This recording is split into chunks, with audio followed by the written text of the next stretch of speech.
You're listening to the AFTERBUZZ TV Network, now the largest new media platform on the web, and your #1 source for after-show entertainment. Very good, Keith Johnson.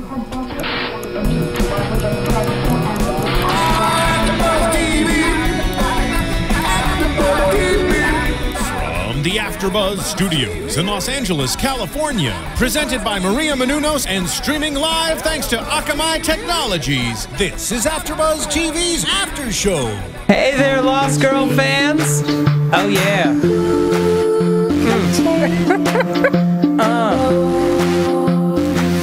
Are you really? It's so weird to hear it as a full song. I need to actually listen to it and listen to the lyrics. Are the lyrics about how she's lost? I don't think the song has anything to do with the show.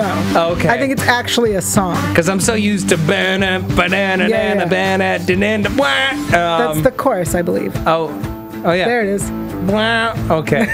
Hey there. We are talking about Lost Girl Season 4, Episode 2, Sleeping Beauty School. We're a couple of knuckleheads. I am Matt Lieberman. Joining me on the panel all season long, fantastic, talented Yael Tygiel. Hello, everyone. Yes. So last episode, we're dealing with a world without Bo, without memories of Bo. Yep. Finally, the compass pointed true north. Everyone remembered. Oh my God, we're missing our favorite succubus friend. We got to figure out where she is. So we got to find a searcher to help us find her. Yeah. Who are we going to find? Well, of course, you got to go to Trick for the answers, because Trick is an encyclopedia. Yeah. A 4-foot encyclopedia. You don't get to be a blood king without taking your lessons, without reading a whole bunch of scrolls and knowing just about everybody, having your Rolodex of... I love that he has a Rolodex. Yeah. That's so cool. It's so old school. I'm wondering, he probably invented the Rolodex. Yeah, I mean, that would make sense. He's that old and that tiny. He should totally, digitize everything, because he has all the information. Yeah. I feel like if he digitized it, it would be helpful. I feel like computers are outlawed in the Fae world. You know, unless you need it, because you're posing as a human or something like that. You don't see any computers in the doll. You know, the only computers you see at, the Ashes compound ever were the ones Lauren was using. That's true. Yeah. We got to keep it low tech. Can't let the humans know that they've done anything right. Yeah, but it would be so much easier each week for Bo. She'd be like, I wonder what this thing is. Let me Google it. Let me Google it. Done. Well, I mean, what would Fagel? Fagel. We'll Fagel it. All right. So we got to find the searcher. Endymion is the one that is supposedly going to be the best choice for finding Bo. So Dyson is tasked with finding Endymion, who has gone missing, kind of. He's a recluse. Yeah. So he goes to Selene, hoping to look for answers at Selene's beauty school. Yeah. Which is populated by a bunch of seemingly horny blonde women. The bimbo-y horny blonde bimbo-y types. Yeah. Yeah. One of whom basically propositions Dyson pretty much immediately. Was that not Selene? I believe it was. It was Selene. Yeah, she takes him and gives him a head massage. Yes, she offers to polish their badges and then goes and gives him a head massage. Yeah, and that's when Hale sneaks onto a computer, and we are reunited with some familiar face that we met last episode. Yes, Cleo, who we neglected to mention in our last podcast, played by the fabulous Mia Kirshner, who was just on Defiance last season and has just been doing, a little bit of everything for, well over a decade. So cool to have her on the show. She is this nymph. This nymph Cleo, elementally nymph. Yeah, she's all kinds of elementally. She's secretly working for Vex. We later discover she gives Hale this secret message written in Hindi. Yeah, that only Astrid can discover. Yeah, yeah. That was the most confusing. I don't know why that sequence was so confusing. Why was it confusing? Well, so Dyson goes off to get his head massage. Yes. And he thinks he might get answers. Right. But Selene is leading him on a wild goose chase. Right. So Cleo tells Hale, go see Astrid. Go see Astrid. and give her this message, hoping that Astrid will wipe their memories so that they won't get anywhere near Endymion and free him, because she's been basically working as Eddie for centuries. She doesn't want Eddie free. So then they go and see Astrid. They go and see Astrid, who has no mouth. Cool effects. Yeah. Yeah. And very cool character. Yeah. And she says that this whole salon, Celine and all of her bimbos, are all very, very bad people. And that it's a den of iniquity. And of course I'll help you because I want revenge on all of them, I guess, for using my scent powers in their perfumes. And I don't like them, I guess. That's basically what I gleaned from her. Yeah. I'm being so colloquial in my description of how she feels, but I think I got it pretty much down. Yeah, and then she gives Dyson a kiss. Just a kiss. Yeah, for use in one moment. Yeah. And she puts on Hale some sort of pheromone thing, which drives all the ladies wild. Yeah. He cannot even handle it. It's so unstoppable. I was gonna rhyme. I don't know what is up with me today. I don't know what's going on with you. Maybe there's something in the air, but like my brain is just not firing. It's just not firing. No, I think it's just you. I think it's just you today. It's just me. Yeah, I'm throwing you under the bus. So it's just you. I want to be so on top of my game when talking about Lost Girl. It's necessary with a scene like that. We need to be 100% on point. Well, I just want to say with that scene, then we got that Lost Girl humor where we see all the women attacking, and Hale says, "I definitely had a dream that was just like this." Yeah, with less pointy objects. There was only one pointy object, and it was mine. So Lost Girl. Hold for laughs. Wow. Okay. That's another reason why I feel like Hale is too immature for Kenzie. Not that she's the most mature person in the world. Because he makes dick jokes? Because he makes dick jokes in times of crisis. Which she makes jokes in times of... That's all she does in times of crisis. Well, I guess sometimes about her body. But not necessarily about her vagina. He makes dick jokes all the time. In this episode specifically, when she's remaking Beau's bed and setting it up and has the chocolate lube and then just the chocolate and then just the lube, and she said something about how everything is so great, and then all of a sudden something kicks you in the box. That is her making a joke about her vagina. Okay, maybe they belong together. Maybe you should tell us what you think at home. Yeah. Tell us on the YouTube why they belong together. Part of me just like, after seeing her and Dyson together, I don't see it anymore. I don't see it the way I used to. I used to be so into this pairing, and now I'm like, I just can't believe you switched over to her and Dyson being a good idea. Why? He's the alpha male. She deserves a sexy, loyal, wolf dog man who doesn't die like all the rest of her men. Right, who doesn't die, or like, that she has to turn away, like poor Bobby Drake. She needs someone with the superpowered loving, and it isn't full of himself. And I think that Hale's a little full of himself. You think Dyson isn't full of himself? Why is Dyson full of himself? He is the alpha male. I am a wolf. I can do anything. I can save everyone. But he's also selfless. He doesn't ever do anything for himself. That's true, but he's still full of himself. Whatever. Please. I'm not saying I don't want them together. Okay, fine. Especially because then there's room for Docubus. So. Yeah. So, they finally... while Hale is dealing with this onslaught of women who are just turned on by these pheromones that he's got stuck on him, which, she put on him specifically to make it easier for he and Kenzie to get together. Right. At least that was my interpretation. I also believe that. Yeah.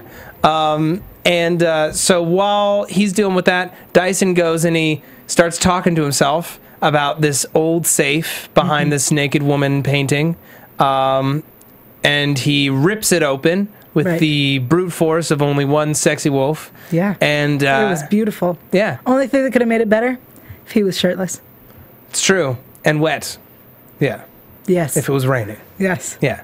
Sorry. So he goes in, he finds his bedroom, and Eddie is asleep, fast asleep. Celine, she has that power, man. She kisses you once, you're under her spell forever until she kisses you again. Yeah. And then she quickly lets Dyson know exactly how to use his special kiss thing, and he uses it, and Eddie's awake. Isn't that fantastic? And we have another kind of like loopy character, kind of in the same vein as Vex, where he's just kind of like a force of personality, pontificating about society, talking about smog dogs, and just generally being a carousing little ruckus. You know who he reminded me of? Who? In Doctor Who. Okay. In The Next Doctor. Oh, David Morrissey's character? Yes. Maybe. There's just something so jolly and playful. He's playing it like a little more, like, that's the thing, is like, to me, he reads as drunk without drinking. Like, he's so playful that I'm like, this souse, you know, what is he up to? And he just wanted a drink. That's all he wanted. Yeah. All he wanted was a drink. Instead, he's out and about with his parasol, with Dyson and Hale, and he's kind of refusing to help Dyson unless he comes out and really says his feelings about Bo.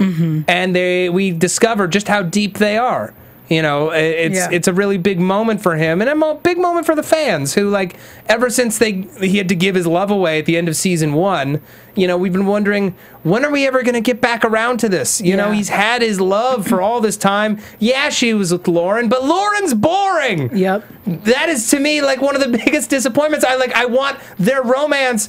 I want to be able to root for Bo and Lauren, but Lauren just continues to be super boring, and, like, I don't know at this point, how do you make Lauren more interesting? We now know that she has this past. Lauren isn't even her real name. Right. You know, so maybe like getting at some of that dirt is going to give us some more color from her. I was going to ask you, last season, at the end of the season, we discover that she is wanted and did something, and so she goes off with Taft to hide out, and that didn't make her more interesting for you?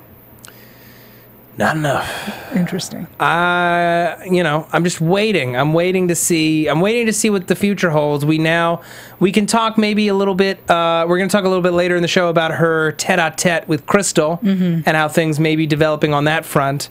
I mean, she and Bo technically are still together, right? Like, they didn't, like, break up. They were on a break, but things didn't look good. Well, I mean, Lauren was upset and then left. Yeah. I think she had like a hissy fit and stormed out, which I guess gives her the freedom to be with someone else. I guess. I mean, it gives her the freedom to be with somebody else, but she's the one who instigated the walkout. She's still entirely in the wrong. You know, she may have helped Dyson ultimately, but, you know, she should have stuck by our number one gal. Come on. Well, we've got Dyson standing by our number one gal when they're with Eddie looking for the gate between worlds. Yeah, and they at that point, after Dyson admits how much he loves Bo and says, "I love her and she's so great and she's got the biggest heart of anyone I've ever met. We must find her because it's so important." That's the time he decides that he should have this chat with Hale about him professing his love for Kenzie. Yeah. Well, it's like this would be a good time. Yeah. Well, no, he's kind of like, and it is kind of lame, right? Because like it still took him over 3 years to come out and say how much he loves Bo. So he's like, "Hey, man, now that I've matured so much, you know, you got to be on my level, man. She's been right there in front of you this whole time. You should just make it happen. It's not hard. Just do it. Just do it. It didn't take me 3 years and a bunch of pressure and the fact that she might be dying in another dimension to make me do it. Yeah. You know, so you should just do it. Yeah. What are you waiting for? What are you waiting for? Her to become a fae? She's trying. Oh, yeah. You know, they've allowed every single coupling on this show, you know, like girl, guy, girl, girl, fae, human, you know, but we still haven't we need some interracial love on this show.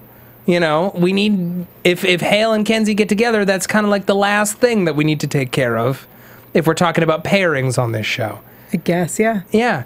And so he kind of like, he's not a mess, but he's kind of like standing there with his sunflowers going over what he's trying to say. And he's so dorky. And for a moment, I'm like, oh, Hale, you sweet pea.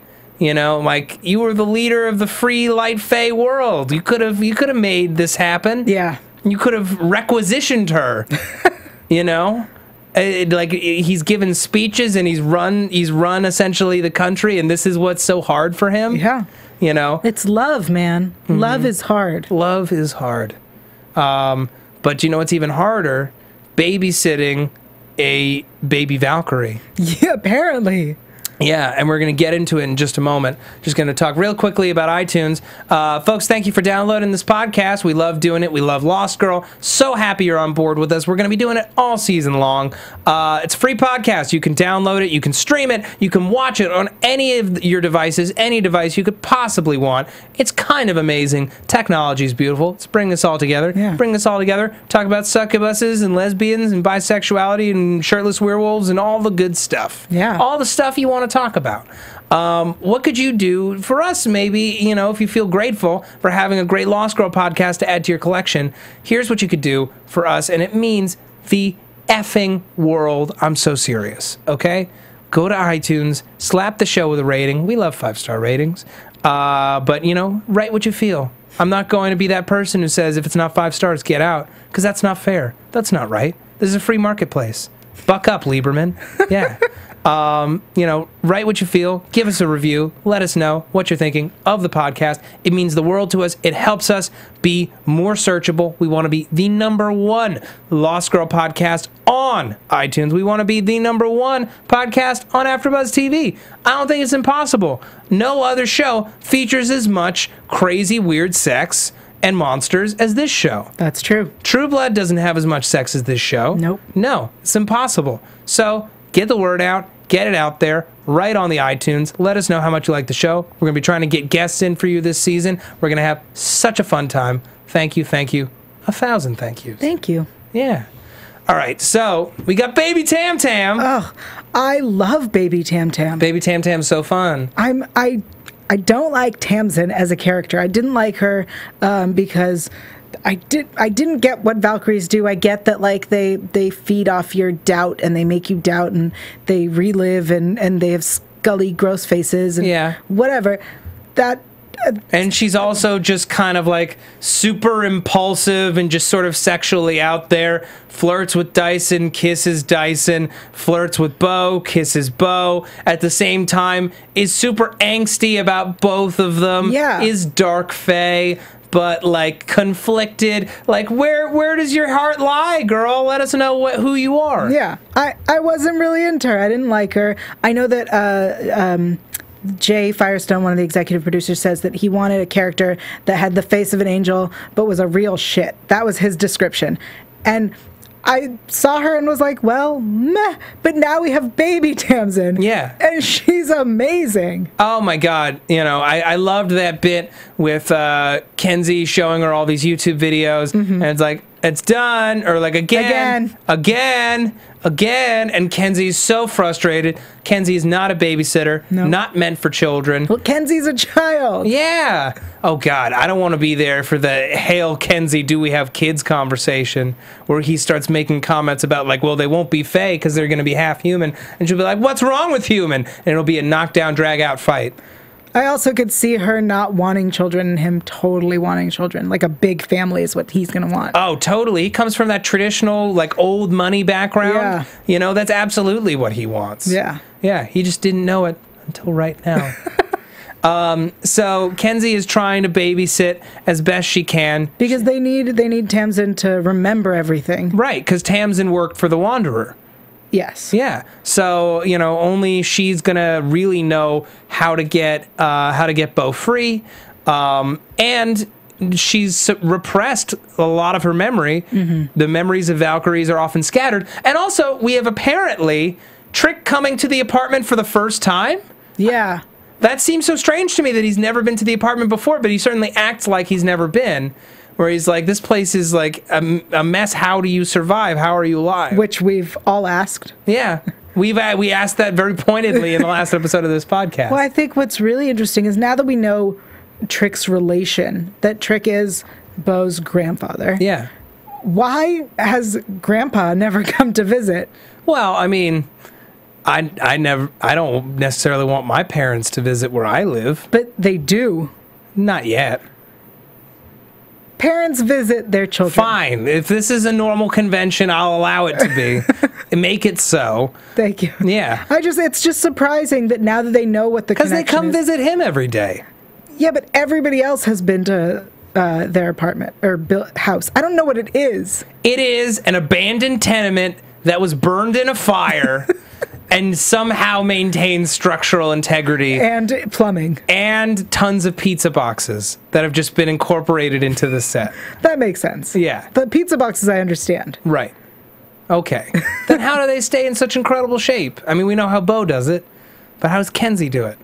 Does she just have a rockin' metabolism? She's a dancer, remember? Right, but how often does she dance on this show? She's also she fights and plays with her swords. She plays with her swords? Yeah. Okay. They always play with their weapons. It's not a euphemism? No. On this she doesn't show, have a sword. Oh, okay. If she's playing with anybody's sword, it's not her own. Right. Well, it could be Hale's, and it almost was because of these crazy pheromones. Yeah. The crazy pheromones, he comes and he tries to give her the flowers, and she's like, oh, these would be perfect in Bo's room to complete her kind of cornucopia of amazing things, including Victoria's Secret models, runway, not cover. Angels. Yeah. Yeah. It was a really important point. I just want to say that it was Angels runway status. Okay. There's a big difference. Okay. It's I just want it noted. Okay, yeah, it's noted. It's in the book. It's signed in blood, just like a Blood King, and now it will come true. Great. Okay? Thank you. Great. But he tells her, I like you. You know, I've always liked you. I've always been attracted to you. And she immediately is like, that's great, you know, and she kisses him, and I'm like, that was too easy. I'm like, what's going on here? She's clearing the table, brushing everything off just after she said, be quiet because baby Tam Tam's asleep. Yeah. And she suddenly just wants to like bang him immediately. And I'm like, this isn't Kenzie. What's going on here? Turns out it's these pheromones. And I'm like, oh, good. So we're going to have like a more intimate, intense, like real first kiss moment. Like, I don't know. Now You're such a romantic. I am, and I want, if they're gonna do this romance, do it right. There's no reason. You've been stringing it out for so long, making us wait. Maybe like, when's Kenzie gonna get some love? Her and Hale have always had chemistry. Why can't we make that happen? And then you string along like a potentially hotter relationship in our face, and then we get this big built-up moment, and she's under the influence of pheromones. I'm so glad that Hale is a good enough person to recognize that and get her to stop. Good for you, dude. Glad you're a good person. But, you know, with a show that's so focused on romance, you'd think there'd be a little more effing bromance, Yael, and I am not happy. I want more romance. She deserves better. Well, lucky for you, they were interrupted. Lucky. Indeed. They were interrupted by Tamsin, who is no longer a baby because she has the same problem that they had in True Blood. Now she's 15, yeah. She's 15 immediately after going to sleep. Bam. Big girl body. I know. And she's got roots, which means that somehow, at some point while she was asleep, she dyed her hair and didn't dye her roots. It's like a weird bad wig situation. I don't know what that was. I feel like what they did, and this is the decision I came up with after rewatching this scene. Please. They took a girl who has this big curly hair, and the way that they parted it on the like side made it look like a wig. Oh. But I think it's a girl. Why didn't they touch up her roots? Because I think it was a real 15-year-old. So, touch up her roots. Do 15-year-olds not touch up roots? I don't know. I'm not the... Okay, well, I am not the expert on whether or not roots get touched up at 15. I'd hope that you would have more information. I apologize. I will go and learn about 15-year-old girl habits. We're going to learn about 15-year-old girl habits. Yael's going to learn about 15-year-old girl habits. Learn about it, creep. And we'll pass that information along, I guess. Lord in heaven. It's only episode 2. We have 11 episodes left of this show. Yeah. So we got slightly older Tamsin. Which is a lot like the fairy girls in True Blood, where they just somehow have these weirdo growth spurts. Yeah. And I'm really excited to see another version of Tamsin. I wonder how long it will take until we get adult Tamsin. Well, I mean, Tamsin in last season, she looked like she was in her early 30s, you know, so it's probably 1 to 2 more growth spurts, probably, something like that. I wouldn't be surprised if by the end of next episode we got real Tamsin back. What I'm wondering at this point is how long are we going to keep Bo in another dimension? I mean, the show seems to be surviving just fine without her. I guess, but, like, it can't be a full season.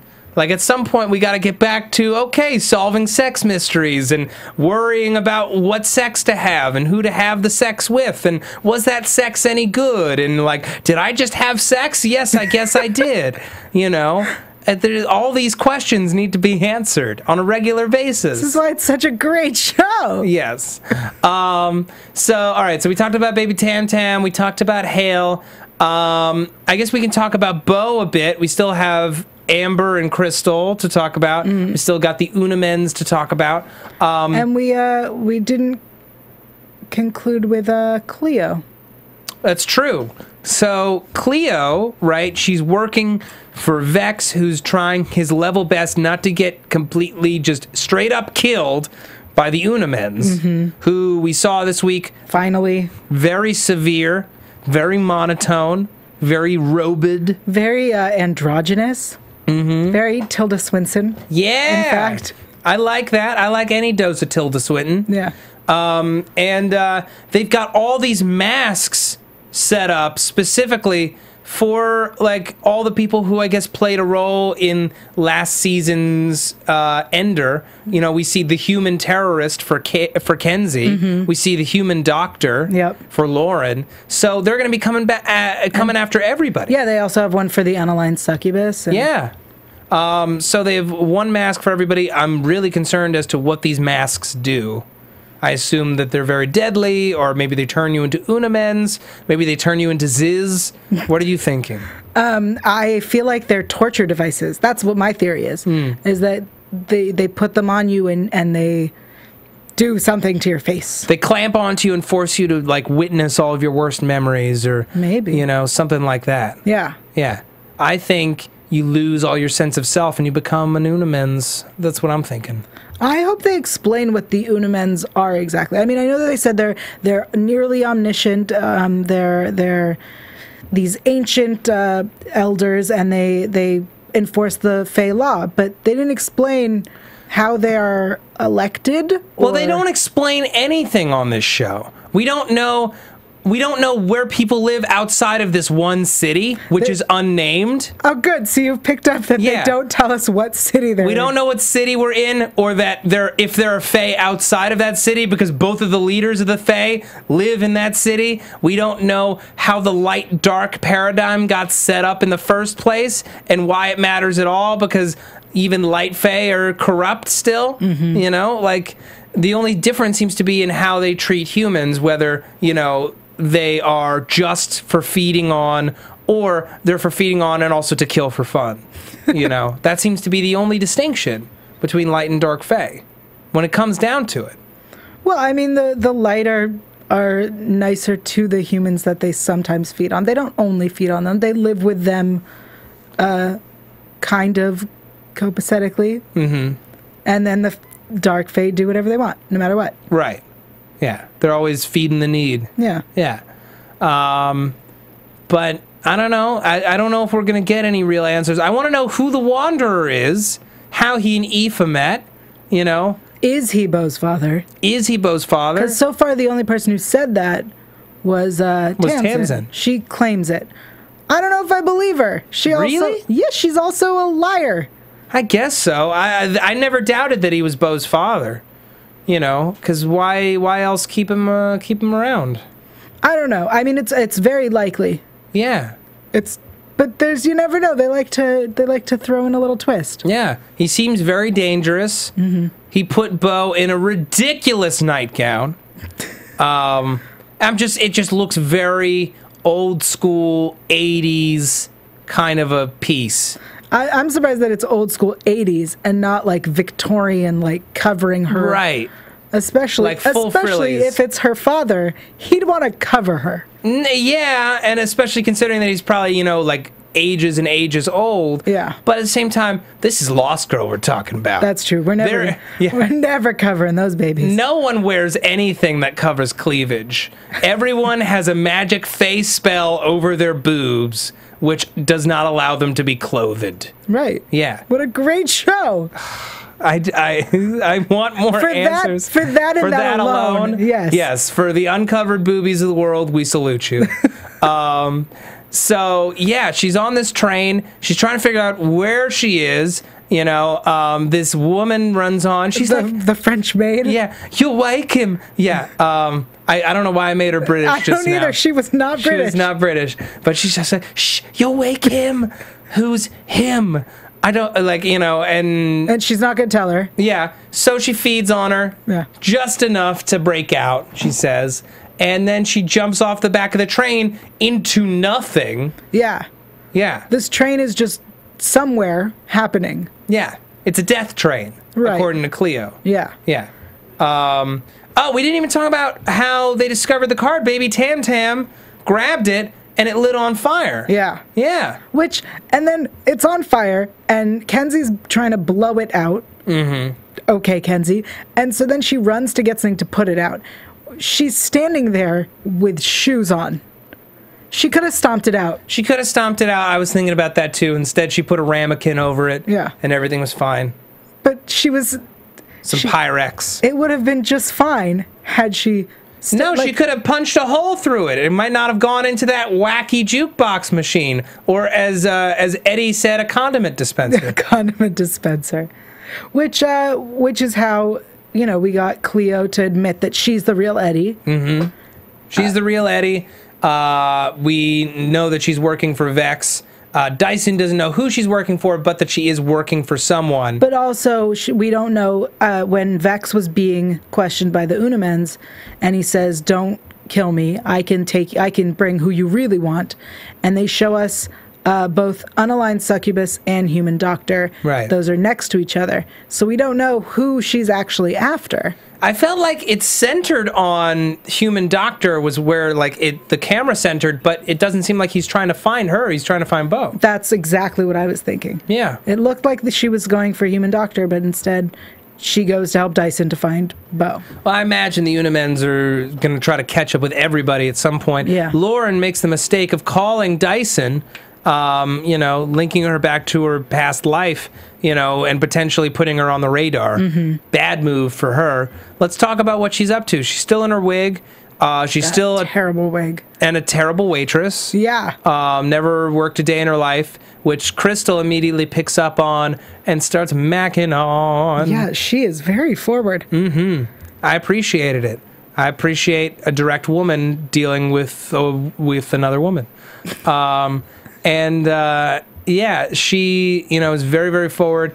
And Lauren turns her down. She shoots her down. Stupid Lauren. She's not as... maybe I'm being too harsh on Lauren. She's been through a lot. You know what? Docubus fans, I would like you to tweet at Matt Lieberman and put him in his place about this. What is Docubus? Is that a doctor? Succubus. Docubus. It's the shippers. Wow. It's the Lauren Bo shippers. Uh-huh. Okay. I just think that Lauren has been through a lot. She's a pillar of strength. She has a lot of good qualities that don't get often exercised by the show. Oh, no, of course not. Yeah. And because of that, I find myself coming down harder on her, even though it's ultimately not her fault. It is not the actress who portrays her's fault. It ultimately comes down to the writing I don't know. I don't know what's going to be done to make her more palatable to me. I want her. I was rooting for them from the first episode. I'm like, oh, that's a way cooler option than that dumb werewolf cop. And then now I'm Dyson all the way. And I don't like being pushed and pulled in every which way, in every direction. Okay. Yeah, but I feel like with a character like Bo, she's never going to settle down with just one of them. I'm surprised they haven't already agreed to this weird three-way relationship. Because they have too much pride. I mean, Dyson and Lauren, neither of them wants to be shared. They don't want to be considered second best. And they feel like if they allow that to happen, then, you know, they're always going to have that question in the back of their mind, who does she love more? She loves both of them equally. Wrong answer. She loves Kenzie most of all. Well, that's true. Yes. I don't know. So she does an impromptu surgery on this a-hole who's actually a fae. Yeah, how she stuck a knife in his neck? Yeah. And how did she diagnose that? Like, he's choking, but my Heimlich didn't work. He's gotta be fae. Yeah. Maybe his organs are different inside. Maybe it just feels different. Maybe. I don't know. I also was wondering how it was that she knew. And when she was cutting his throat open, it was like the knife was very deep in there. Yeah, and this is just a normal butter knife, like a normal dinner knife. It's not that sharp. Yeah, that was weird. Yeah. Maybe this kind of fae has very thin human skin. Maybe. Maybe. So yeah, cuts him open, gets the little piece of food out of the secret fae, sharp teeth mouths. And oh snap, Crystal took a video of it. She thinks it's an alien. Do you know how much people would pay for this? Crystal, maybe not the smartest tool in the drawer. Yeah. Maybe. Or just very, normal. And they have this scene together later on. They're taking shots. And it seems like they've each taken like 7 shots and are both fine. Not drunk at all. What, have you never just taken 7 shots and been fine? No, that's not a thing that happens. It's a thing that happens. What? To you? Sometimes. Am I a lightweight, Yael? I think so. Jesus, I'm learning all kinds of terrible things. That you're a lightweight, or that I can drink a lot?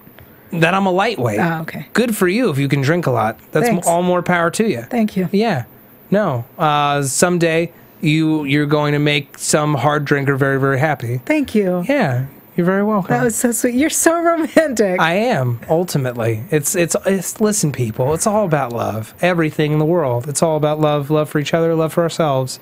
Love for Crystal after Lauren breaks into her purse and like tries to break onto her phone. Yeah. She gives her the password and is totally forgiving. Like, once she learns that, Lauren has some bad people looking for her, she deletes the video on her own. And it's almost as if she never broke into her purse and onto her phone. Lauren could have just asked her to delete it. And that is why I don't trust Crystal. You don't trust Crystal? No. Oh, wow. So you think that was just a power play to get in with Lauren? Yeah. Okay. I mean, look at it. Yeah, like, the woman, you went to the bathroom, she took your phone and tried to break into it. And you're just like, meh, it happens. Yeah, no, that's crazy. Either you are used to being in abusive relationships or you're untrustworthy. Both could be possible. That's true. Yeah. Okay. I think we talked about just about everything this week. We don't know what's up with Bo. We know that Cleo and Dyson are now on a death train, bound for wherever Bo is. I don't know if she's on some kind of spiritual tracks and can get picked up by their train, or what? Or are they on the same train and she just jumped off the end of it? Right? That's what I thought happened. Like, they finally get on, and there she goes. Yeah, exactly. I was worried about that. We still haven't met the Wanderer. We don't know who he is. We won't know that till the end of the season. What? All season? Look at how every other season has gone. You learn that at the beginning of the season, oh, there's a Garuda. Right. Oh, I need to do the... what are they called? The Dawning. The Dawning. You don't get to it till the end of the season. I guess. I feel like we won't meet the Wanderer. I want to meet him already. All right. He's the Wanderer. I'm every episode. That's all I'm going to be thinking about. Okay. The song? Yeah. Let's go to predictions. And now, your AfterBuzz TV predictions. Okay, Yael, what are you thinking? We got Bo lost in some kind of purgatory. We got, Cleo and Dyson together. We got Hale and Kenzie tiptoeing around their relationship. Lauren and Crystal. What's happening? What's your pick? Here are my theories. Right. Crystal is evil. Yeah. Tamsin will become an adult next episode and will start spilling her guts on what happened with Bo and who the Wanderer is. but it will all end up being false. Bo has jumped off the train and is stuck in some limbo. Cleo is evil. Who am I missing? Oh, the Unamens are going to turn out to be Dark Fae. I just don't trust anyone on this show. Okay, those are good predictions. Thank you. Yeah, I'm hoping that Bo and Dyson meet each other again next episode. I hope that they're not all wandering all season long. Wandering. Yes, exactly. I'm just gonna say it. So Tamsin becomes an adult next episode. Last season, even if it's just because it's a bad idea, I want Bo and Tamsin together. Instead of Dyson or Lauren? Yeah, just because I know it's a bad idea, but it'll be hot. Not just like in like a ew boy, like thinking about two girls making out and having sex. No. You think they would be specifically? I think that specifically because they're such diametric opposites personality-wise, that there's just going to be a lot of clashing and just a lot of energy. I think you're right. Yeah. I think it would be really aggressive. And like we need an aggressive injection of love back into this show. We used to have that with Dyson. Right. But then he lost his love. Yeah. And the further that we get from the love, the more irrelevant it becomes. Yeah. Which is why I that's my pick for what I want to see happen this season. I want to see if Kenzie and Hale get together, it better feel right. Because they both deserve it at this point. Mm-hmm. And I want to find out what happened between Trick and his lady. They got together, and now all of a sudden they're not together. That is in a webisode. Oh, shoot. All right, well, I'll have to track down these Canadian webisodes and find out what's going on. Okay, Yael Tygiel, where can the people find you? The people can find me on Yael TV, that's YAEL.TV, and on Twitter at Yael Tygiel, YAELTYGIEL. Okay, and you can find me on Twitter at Matt Lieberman. That's MATTLIEBERMAN. You can also find me here on AfterBuzz TV on a bunch of shows. I won't remember them all, but I'll try. Almost Human, Marvel's Agents of S.H.I.E.L.D. We got Helix on Sci-Fi. If you're not watching it, you should be. It's so cool. Banshee on Cinemax, Justified, Cougar Town. And Sherlock with its season finale this Sunday. Yep. Thank you all so much for joining us, and we will be back next week with another double dose of Lost Girl. From executive producers Maria Menounos, Kevin Undergaro, Phil Svitek, and the entire AfterBuzz TV staff, we would like to thank you for listening to the AfterBuzz TV network. To watch or listen to other after shows and post comments or questions, be sure to visit AfterBuzzTV.com. I'm Sir Richard Wentworth, and this has been a presentation of AfterBuzz TV. Buzz you later. The views expressed herein are those of the hosts only and do not necessarily reflect the views of AfterBuzz TV or its owners or principals. Thank you for watching AfterBuzz TV on YouTube. For more of your favorite after shows and interviews, subscribe to our channel here, and be sure to share your opinion on the episode in the comment section below here. We'd love to see what you guys are buzzing about. Thanks again. Buzz you later.